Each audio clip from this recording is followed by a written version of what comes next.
también a quien le agradecemos estos minutos para este espacio es a Héctor Nájera Catalán. Él es investigador asociado del Programa Universitario de Estudios de Desarrollo. Héctor, muchas gracias por estos minutos. Buenas tardes, muchas gracias por la invitación. Saludos a ti y a todas las personas que nos están viendo. Muchísimas gracias. Pues justamente para platicar contigo al respecto de este tema que bueno, pues hemos puesto sobre la mesa, sobre los efectos de la pandemia, que en muchos de los casos, pues particularmente la pobreza pudiera estar agudizando en los próximos meses, en los próximos años. Vemos también, por otro lado, la entrega de programas sociales a lo largo de los años y pareciera que no ha cumplido su cometido. No solamente hablamos dentro de esta administración, hablamos de hace 3 décadas, hablamos desde Carlos Salinas cuando se implementaron, es abatir la pobreza y esta pues ha incrementado. Sí, desde que tenemos registros oficiales de la medición de pobreza en México, nunca hemos visto, de acuerdo a las estimaciones que existen en distintos frentes, tanta pobreza en México. Desde que existen las estimaciones oficiales, que es hace 10 años, prácticamente la pobreza no se ha movido, ha permanecido por ahí del 42%, afectando más o menos 50 millones de habitantes, y esto, digamos, a niveles prepandemia, permaneció bastante estable de 2008 a 2018. Esto significa que si bien existía una serie de programas sociales y de servicios públicos, de inversión en servicios públicos, no se estaban teniendo grandes avances respecto a la reducción de la pobreza en México. Ahora que desde el año pasado tuvimos los efectos de la pandemia, principalmente vía la caída de ingresos, lo que observamos es pues un incremento muy importante en la pobreza en México, lo cual ha llevado a estimar que la pobreza se incremente a niveles nunca vistos desde que tenemos estadísticas referentes a pobreza en México.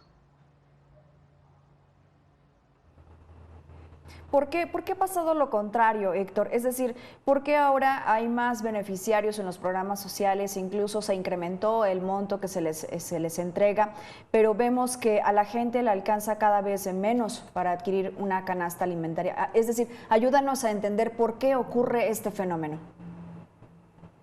Porque, bueno, primero es un poco debatible si hoy existe mayor cobertura de las personas que viven en situación de pobreza respecto a lo que teníamos antes. Lo que tenemos el día de hoy en términos de política social es una política social que trata de ser más abarcativa en términos de los perfiles de la población, pero esto no significa que esté dirigida a la población pobre como existía en años anteriores. Con la información del Censo de Población 2020, lo que tenemos es que aproximadamente 25% de la población recibe algún tipo de apoyo social. Esto, digamos, alcanzaría aproximadamente a cubrir la mitad de las personas en situación de pobreza, y esto, digamos, en términos de cobertura es un poco lo que nos permite entender por qué, a pesar de que existen apoyos sociales, existe una gran fracción de la población que vive en pobreza. Una de las cosas que es muy distintiva de los últimos años del perfil de la población pobre en México es que no se concentra en áreas rurales. Hay una versión, siento yo, en la arena pública, donde se identifica la pobreza como un fenómeno exclusivamente rural, de pobreza extrema, que si bien es muy crítico, notable y ampliamente documentado en México, la pobreza hoy en día en México es predominantemente urbana. Del 50% de los 50 millones de personas que viven en pobreza en México, de acuerdo a los últimos datos de 2018, 35 millones viven en áreas urbanas. El resto vive en áreas rurales, y los programas sociales que se implementaron en esta nueva administración priorizan la asignación de recursos a áreas geográficas rurales porque están basadas en criterios de muy alta y alta marginación, que principalmente destacan aquellos municipios que son rurales. Esto, el efecto que tiene es que deja un poco fuera a la población que vive en áreas no tan extremadamente pobres como las áreas rurales, pero viven en áreas marginadas en las ciudades, que es donde se concentra la población pobre. Y ante este relativamente nuevo fenómeno de la pobreza urbana, digo nuevo en términos de la historia del siglo pasado de México, tiene un par de décadas, no existe una oferta clara para atender los problemas de la pobreza urbana, que es muy distinta a la pobreza rural, en tanto la pobreza rural requiere más políticas de alimentación y provisión de infraestructura básica, y la pobreza urbana requiere eso más el componente de política económica y de incentivos a mercados laborales. Entonces es como el gran pendiente que tenemos en términos de erradicación de la pobreza en México, y que ha quedado un poco al margen del tipo de políticas que se han implementado en las últimas 2 décadas, incluyendo las de la administración actual, donde existe bastante énfasis en pobreza rural y en el tipo y el perfil de programas que se están implementando actualmente. Esto que nos acabas de decir me parece muy importante, muy relevante, es un dato muy relevante, porque sí, efectivamente lo hemos visto. No necesariamente que la zona sea alejada o que la zona esté en la serranía, por ejemplo, de los estados, significa que necesariamente sean los más pobres comparado con las colonias que se encuentran dentro de la misma periferia de las ciudades, en donde vemos una alta marginación, vemos a la gente que no solamente vive en esta pobreza alimentaria, sino además sufre las situaciones de inseguridad, sufre al no tener acceso a servicios básicos, y esto, bueno, se va sumando a una cantidad de problemas que se están teniendo. Incluso lo vemos con COVID. Héctor Hernández Bringas, es académico también de la UNAM, hacía este estudio de las personas que mayormente han fallecido por coronavirus, y ahí señalaba, la gente con menos ingreso es la que más lo ha padecido y que seguramente serán los que más tengan problemas en los próximos meses. Sí, en las próximas 2 o 3 semanas el tema de pobreza multidimensional va a ser muy relevante, porque van a salir los datos oficiales con la estimación a 2020 de la pobreza en México, donde la expectativa es que exista un incremento de entre 5 y 7 puntos porcentuales.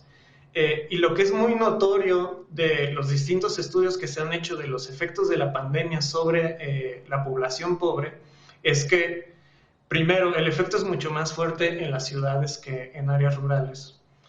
Las personas que viven en áreas urbanas, a pesar de que tienen un empleo, 1 de cada 3 personas vive en pobreza, es decir, el empleo y tener un salario no es suficiente para salir de pobreza, que era parte del discurso de los gobiernos anteriores, que tener un empleo era como el catalizador que iba a permitir reducir la pobreza en México, pero sin empleos de calidad es muy difícil reducir la pobreza, particularmente en las ciudades.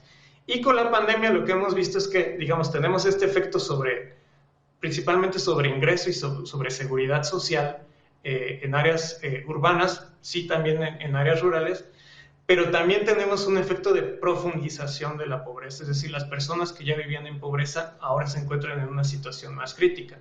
La consecuencia fundamental de la profundización de la pobreza es que las familias tienen menos recursos disponibles para enfrentar algún tipo de catástrofe o de un evento imprevisto, como puede ser la enfermedad. En el caso de la pandemia, esto es una de las variables que explica por qué el sector ya de por sí más rezagado se enfrentó a mayores problemas en el acceso a la salud y también en la forma de tratamiento y el acceso a tratamientos para el COVID, lo cual explica este diferencial entre las personas que viven en pobreza y el riesgo de fallecimiento o de experimentar COVID muy severo, que, digamos, por lo que sabemos, tiene implicaciones de largo plazo, y ante esta desprotección de las familias, dada su situación, pues, digamos, tiene un efecto negativo doble en las familias. Uno es la caída de ingresos y el otro es el gran riesgo que implica en términos de salud para este tipo de hogares que no pueden, dadas sus condiciones, seguir todas las recomendaciones en términos de salud. Para empezar, algunos no pudieron quedarse en su casa por la necesidad de atender pues sus distintas necesidades fundamentales. Sí, no había la alternativa de hacer home office, no había la alternativa de quedarte en casa y seguirte cuidando. Tienes que salir, tienes que llevar el pan de cada día porque se vive al día en este país, lamentablemente, y hay una línea muy delgada entre decidir si lo económico o lo social, porque ambas básicamente van de la mano, aunque en la segunda, si no tienes salud, pues tampoco puedes realizar tus actividades. Dime una cosa, Héctor, la proyección para poder salir adelante, para que disminuya estos niveles de pobreza y de marginación, aunque de desigualdad que no se ha podido disminuir, ¿nos podría llevar cuántos años más? ¿Qué se requeriría hacer? ¿Cambiar estas políticas públicas, mejorarlas? ¿Qué se requiere por parte del gobierno? Digamos que se necesitan dos grandes elementos. El primero es en materia de política económica, que es la que tiene un principal efecto sobre los ingresos de las familias y que ha llevado a tener crecimientos de los salarios reales muy, muy magros en las últimas décadas. Sin un nuevo esquema de política económica, es muy difícil que veamos incrementos importantes en los salarios. Sin esos incrementos importantes, la pobreza la podemos seguir arrastrando varias décadas. El otro gran elemento es la política social. Y si bien ha habido mucho énfasis sobre las transferencias monetarias y los programas sociales, lo que sabemos a nivel mundial en términos de los países que han tenido mucho éxito en reducciones de pobreza es que si bien utilizan este tipo de instrumentos con distintas variantes, la parte más fuerte para reducir pobreza y la más exitosa es la que tiene que ver con provisión de servicios básicos de calidad. La evidencia es muy clara en México. Podemos tener a dos personas con el mismo perfil socioeconómico, sociodemográfico, pero que vivan en municipios con servicios sociales muy distintos. Por esto me refiero a educación, servicios de salud, infraestructura básica. La probabilidad de ser pobre de uno de otro va a ser muy distinta. Esto es porque los servicios sociales tienen un efecto igualador cuando se hacen bien y efectos que agudizan las desigualdades sociales cuando su provisión es muy mala. Esto lo conocemos bastante bien de las realidades entre el sur y el norte del país, por ejemplo, y sin que esa parte se atienda, que ha estado un poco olvidada en las últimas administraciones, incluyendo, siento yo, la actual, es muy difícil reducir pobreza vía exclusivamente transferencias monetarias. Entonces, a menos de que eso no cambie radicalmente, no hay razones muy fuertes para ver que en los próximos 5 años veamos una reducción sustantiva de la pobreza, incluso a niveles previos de la pandemia, porque implicaría una reducción de más o menos 7 puntos porcentuales, cosa que se llegó a apreciar en los 90 en materia de ingreso, pero aún así hay muchas dudas sobre si eso efectivamente ocurrió. Si fueron datos reales o manipulados. Héctor Nájera Catalán, muchísimas gracias por estos minutos con Mega Noticias. Ojalá nuestras autoridades puedan tener estas claves, sobre todo porque si uno de los objetivos es combatir la pobreza, combatir la desigualdad, pues entonces tendrían que mejorar esta estrategia. Gracias, Héctor. Muchas gracias a ustedes, que tengan un buen día.